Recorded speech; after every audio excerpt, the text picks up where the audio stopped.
ভিডিওটা সর্বোচ্চ শেয়ার করে এই পুলিশ ভাইয়ের পরিচয়টা নিশ্চিত করতে আমাদেরকে সহায়তা করুন। সারা পৃথিবী দেখেছে কিভাবে রংপুরের আবু সাঈদের বুকে গুলি করা হয়েছে। সেই আবু সাঈদকে গুলিকারী সেই পুলিশ। এমনই নানান ছবি আমাদের ইনবক্সে, ফেসবুকের বিভিন্ন পোস্টে আপনারা দেখছেন। তো আসলে তিনিই কি সেই ব্যক্তি নাকি অন্য কেউ, এ নিয়েও ধোঁয়াশা আছে। আমি যতটুকু ওনার পরিচয় ঘাটার চেষ্টা করেছি, কোথায় কর্মরত আছেন, এই সকল কিছু মিলিয়ে বাংলাদেশের প্রত্যেকটা অনলাইন পোর্টাল, পাশাপাশি যতগুলা নিবন্ধিত গণমাধ্যম আছে, কোথাও কিন্তু আমি এই ব্যক্তির আসলে অথেন্টিক নিউজটা পাই নাই। তবে আপনারা যারা আমাদের নিউজগুলো দেখেন, যদি মনে হয় যে ভাই হ্যাঁ তিনিই সেই ব্যক্তি, সেইটাও একটু কনফার্ম করবেন। তবে আজকে আমরা এই মুহূর্তে যখন কথা বলছি, ঢাকা ইউনিভার্সিটিতে আমরা পুলিশের আরেক ভিন্ন রূপ দেখতে পাচ্ছি। আজকে আমরা আমাদের ভিডিওটাতে আমাদের প্রিয় পুলিশ ভাইদের উদ্দেশ্যে কিছু কথা, বিশেষ করে যারা কনস্টেবল লেভেলে দায়িত্ব পালন করছেন। যেই পুলিশ ভাইয়ের ছবিটি এই মুহূর্তে ভাইরাল হয়েছে, ভাই আপনারও তো একটা ছেলে আছে, যদি আপনি সেই ঘাতক হয়ে থাকেন, প্রকৃতির একটা কঠিন প্রতিশোধ আছে ভাই। আজকে আপনি একজন মায়ের বুক খালি করছেন, একজন মেয়েকে বিধবা করিয়েছেন, তার কাছ থেকে তার স্বামীর প্রাণ কেড়ে নিয়েছেন। আপনার অপ্রয়োজনীয়, এখানে এমন কোনো সিচুয়েশন ছিল না যে আপনি গুলি করতে বাধ্য হয়েছিলেন। সুন্নতি দাঁড়িয়ে আছে, ছেলে মনে হয় মাদ্রাসায় পড়ে, তাই না? যদি আপনি সেই ব্যক্তি হয়ে থাকেন, কেমনে পারছেন ভাই?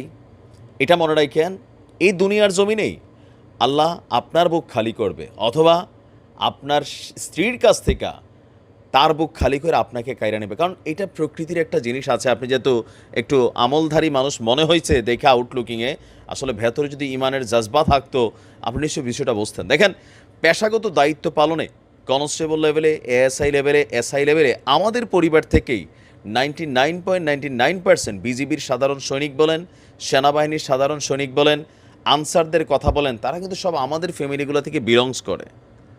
তারা পেশাগত দায়িত্বে এই লাঠি নিতে বাধ্য, পিস্তলটা হাতে নিতে বাধ্য।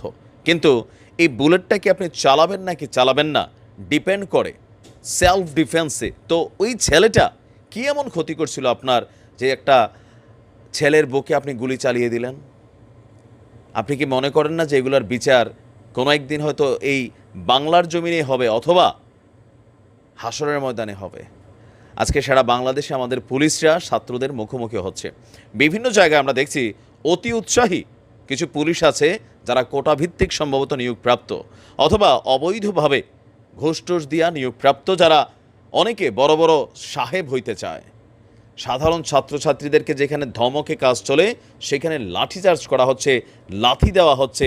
তো তোমার ছেলেকে এই দেশে পড়ে না, অবশ্য অনেকের পড়ে না। আমরা দেখছি আমাদের কিছু কিছু পুলিশের পরিবার আছে যারা জাহাজই কিনে 4-5টা ভাই, হাজার কোটি টাকার মালিক হয়, শত কোটি টাকার মালিক হয়, এদেরকেও এই নেশায় পাইছে।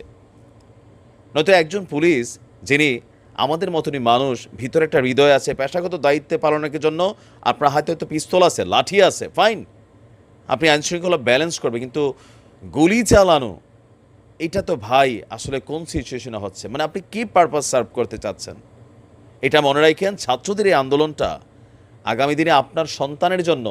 আজকে আপনি হয়তো চাকরিটা পাইয়া গেছেন সামহাও, আগামীকালকে আপনার সন্তান বড় হইলে এই দেশে চাকরি পাবে না। রাজনীতিতে যেমন পরিবারতন্ত্র ঢুকে গেছে, শতকের পর শতক, যুগের পর যুগ, পৃথিবীর ম্যাক্সিমাম দেশে আপনি দেখেন, মানে একটা ফ্যামিলি লিগেসি রাজনীতি করে প্রত্যেকটা জায়গায়। এমপির ছেলে এমপি হচ্ছে, উপজেলা চেয়ারম্যান হচ্ছে, ভাই ভাতিজা, মানে বাপ হচ্ছে, মেয়ে হচ্ছে, এরাই একটা রাষ্ট্রের মধ্যে, একটা জেলার মধ্যে এরা ছাড়ার কেউ নাই। আর আমরা বাকিরা এদের গোলামি করি, আমরা সবাই এদের মানে কি বলে যে সাপোর্টিং করি। ফাইন, রাজনীতি এক জিনিস, কিন্তু চাকরির বাজারে আপনার ছেলের ভবিষ্যৎ কি?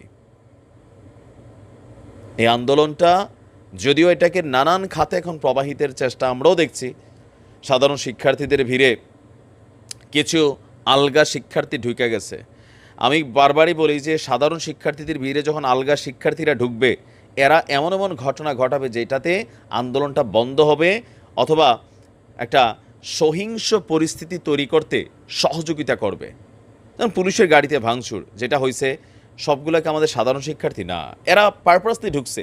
হতে পারে এরা ছাত্রলীগের পোলাপাইন, হইতে পারে ছাত্র দলের পোলাপাইন, হতে পারে অন্যান্য ছাত্র সংগঠনের পোলাপাইন, যারা চায় আন্দোলনটারে থামানোর জন্য নানান ধরনের অ্যাক্টিভিটিস। এটা কোন দলের আমরা জানি না, এক একজন এক এক পারপাস নিয়ে কাজ করে। আমি নিরপেক্ষ দৃষ্টিতে কিন্তু দেখতেছি সব কিছু। আমার কথাগুলা একপক্ষীয় না।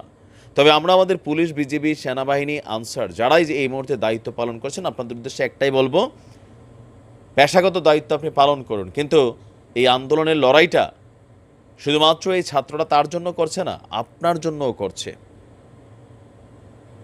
আমরা বিশ্বাস করি এটা একটা সুন্দর সমাধান আছে। আজকে প্রধানমন্ত্রী জাতির উদ্দেশ্যে বক্তব্য দিয়েছেন, তো আমরা মনে করি যে প্রধানমন্ত্রী এটা নিজেই হাইকোর্টের সাথে কমিউনিকেশন করে সুন্দর একটা সমাধান এটার অবশ্যই দরকার। কোটা একটা নির্দিষ্ট পরিমাণ রেখে ছাত্ররা যে যৌক্তিক আন্দোলনটা করছে, আর বেশি প্রাণ ঝরার আগে এই আন্দোলনটাকে সুন্দরভাবে ছাত্রদের ন্যায্য যৌক্তিক দাবিকে এটা মেনে নেওয়ার মতো একটা সিচুয়েশন প্রধানমন্ত্রী তিনি যেন দয়া কইরা দেন। কারণ এটার অন্য কেউ করার সুযোগ নাই বাংলাদেশে এই মুহূর্তে, এটা আমরাও বুঝি, আপনিও বোঝেন। তো পুলিশ ভাইদের উদ্দেশ্যে বলবো, ছাত্রদের উপরে বুটের লাথি, লাঠির বাড়ি, রাবার বুলেট, টিয়ার শেল এগুলা কাম্য না আপনাদের কাছ থেকে। সেলফ ডিফেন্স যদি হয়, প্রকৃতপক্ষে উপরে তো আল্লাহ আছে, আপনি জানেনই, তাই না? সেই ক্ষেত্রে আপনি করতে পারেন 2-1 রাউন্ড, সেটা আলাদা। কিন্তু আপনি এই গুলি কর কেন ভাই? কেন? আপনি ভাই বানিয়েছেন আপনার সন্তান এই দেশে, আপনি পুলিশে ছিলেন, আপনার চাকরি পাবে না, এগুলোর বিরুদ্ধেই এখন চলছে আন্দোলন। আল্লাহ হেফাজত করুক প্রিয় ভূমিকে। আসসালামু আলাইকুম।